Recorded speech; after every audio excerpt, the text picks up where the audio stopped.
रायपुर में खारून नदी के पास एक पुरातात्विक अवशेष मिला है। आपको बता दें कि प्लॉटिंग के दौरान पुरातात्विक अवशेष मिलने की जानकारी सामने आ रही है। ये भी बताया जा रहा है कि ये अवशेष 14वीं शताब्दी का है। बड़ी संख्या में मिट्टी के बर्तन के अवशेष यहाँ पर मिले हुए हैं। ईंट, सिलबट्टे और पत्थर के सामान, जिनकी तस्वीरें भी आपके सामने हैं। प्लॉटिंग करने वाले बिना शासन को जानकारी दिए अवशेषों पर मिट्टी डाल रहे थे, जिसके बाद अब सूचना दी गई है। तेजी से पत्थरों और अवशेषों को पाटने का काम यहाँ पर किया जा रहा था। तो खारून नदी के पास की तस्वीरें आप देख रहे हैं। रायपुर के खारून नदी के पास बताया जा रहा है कि प्लॉटिंग के दौरान कुछ पुरातात्विक अवशेष मिले हैं। ये भी जानकारी सामने आ रही है कि ये 14वीं शताब्दी का है। बड़ी संख्या में यहाँ से मिट्टी के बर्तन जैसे ईंट, सिलबट्टे और पत्थर के सामान बरामद किए गए। हालांकि ये भी जानकारी सामने आई कि बिना शासन को जानकारी दिए ही प्लॉटिंग करके यहाँ पर अवशेषों पर मिट्टी भी डाला जा रहा था।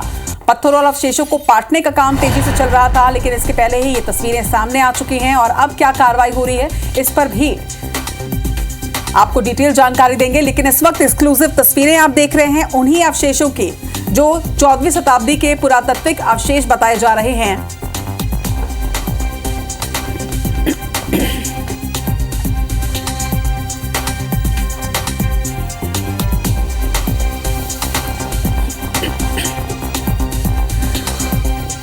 तो रायपुर के खारून नदी के पास की तस्वीरें आप देखिए। दरअसल यहां पर प्लॉटिंग की जा रही थी और प्लॉटिंग के दौरान यहां पर कुछ पुरातात्विक अवशेष मिले हैं। इस पर डिटेल जानकारी के साथ हमारे संवाददाता संदीप शुक्ला इस वक्त हमारे साथ जुड़ रहे हैं। संदीप, उन्होंने बताया। देखिए, सबसे पहले आपको मैं कुछ अवशेष दिखा देता हूं जो पुरातत्व विभाग के एक्सपर्ट से बरामद किए हैं। ये देखिए, ये मटका आपको दिखेगा, ये मटका है और साथ में ईंट है और कुछ बर्तन के टुकड़े हैं। ये 14वीं शताब्दी और उसके पहले के भी बताए जा रहे हैं। और माजरा क्या है आपको बता दें कि रायपुरा डिपरापारा में खल्लारी मंदिर है, प्राइवेट जमीन पर है और इस पर समतलीकरण किया जा रहा था। पूरा एक प्लॉट बनाया जा रहा था। उस समय जमीन को प्लेन करने के लिए आपको बता दें कि खुदाई की जा रही थी और उसे बराबर की जा रही थी मिट्टी को। तो उस ये कि जो अंदर अवशेष थे, यहाँ पर आपको बता दूं कि जो पुरातत्व विभाग के जो रिकॉर्ड है वहां पर ये पुराना रायपुर दर्ज है। असली रायपुर यही होता था, सरोना और खारून नदी के पास, महादेव घाट के पास। एक उदाहरण आपको दिखा रहा हूँ। देखिए, ये बहुत बड़ा सा मूसल ये आपको दिखेगा, एक बड़ा सा पत्थर जिसके बीच में आप देखेंगे कि गड्ढा है एक बड़ा सा। ये जो है धान कूटने के काम आता था। और ये जो बड़े बड़े पत्थर आपको दिखेंगे, ये कहीं ना कहीं बहुत सारे अवशेष हैं। सामने आपको एक बहुत बड़ा सा पेड़ देखिए, अब दिखाई देगा।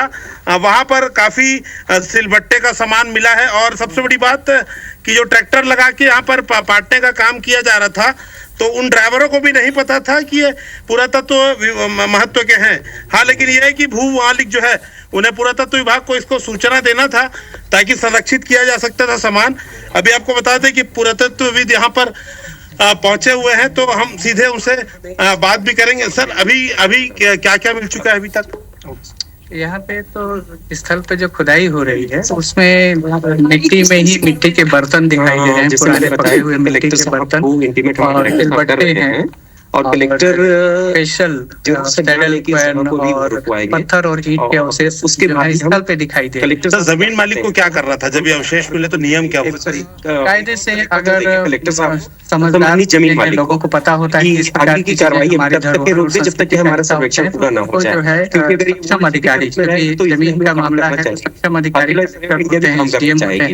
पुरातत्व विभाग होता है। सर, कितने साल है पुराने सबसे पहले ये अवशेष लगभग? बहुत सारे चीजें हैं, मिट्टी के बर्तन हैं और जो सिलबट्टे हैं उसको देख करके तो लगता है कि जिस प्रकार से जमराओं में मिली है फर्स्ट सेंचुरी, सेकंड सेंचुरी, हमारे बीसी और एडी के आसपास मिली है, उससे भी पुरानी है। ईंटें जो है गुप्त काल के बाद की भी लग रही है, मतलब 1000 साल से ज्यादा पुराने।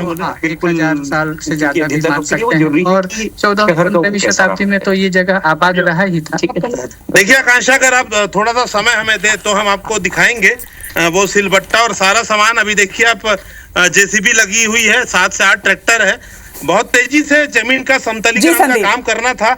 इस पे एक बड़ी लापरवाही ये हुई है कि पुरातत्व विभाग को इसकी जानकारी नहीं दी गई। निश्चित तौर पर संदीप, नियम तो यही कहता है कि कहीं पर भी इस तरह के अवशेष अगर मिले तो सबसे पहले आपको पुरातत्व विभाग को जानकारी देनी है। लेकिन बड़ी बात यह कि यहाँ पर थोड़ी लापरवाही जरूर बरती गई है। हालांकि इस खबर पर नजर बनाकर रखेगा। तमाम जानकारी के लिए आपका शुक्रिया संदीप।